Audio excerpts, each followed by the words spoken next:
بعد تفكير طويل حبيت اتكلم معاكم عن شوية اساطير ممكن تكون موجودة وممكن لا.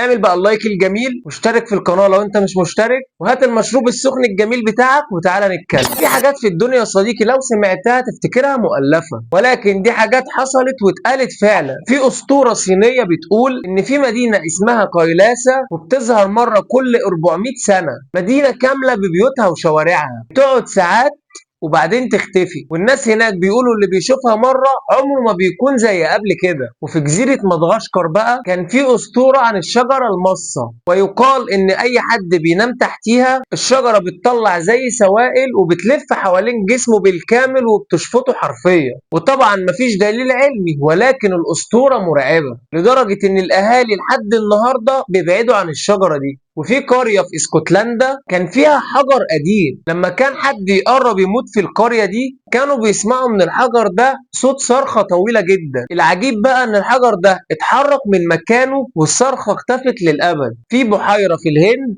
اسمها لونار، وبيقولوا ان اي طائر بيعدي فوق البحيرة دي بيقع جواها وبيموت. والغريب بقى يا صديقي ان العلماء لحد النهاردة مش لاقيين تفسير واضح للظاهرة دي. قبيلة شايا في أسطورة هندية قديمة، واتقال ان افراد القبيلة دي بيمشوا من غير ظل، ناس مش بشر، حاجة كده بين الانس والجن. والاسطورة يا صديقي بتقول ان اللي يشوف حد من القبيلة دي حظه بيتقلب 360 درجة. ولو عايز جزء تاني قول لنا في الكومنتات، هنزل لك اساطير اغرب من الخيال نفسه. وفي اسطورة يابانية يا صديقي عن جزيرة اسمها اوكيناشي، وبيقولوا انها بتظهر يوم واحد بس في السنة، واللي يدخلها بيلاقي الزمن جوه ماشي اسرع من بره. وفي افريقيا حجر اسمه حجر النبض، لو قرب منه شخص تعبان الحجر ده بيبدأ يسخن، ولو قرب منه حد شرير الحجر حرفيا بيتزلزل وبيتشقق من بعضه.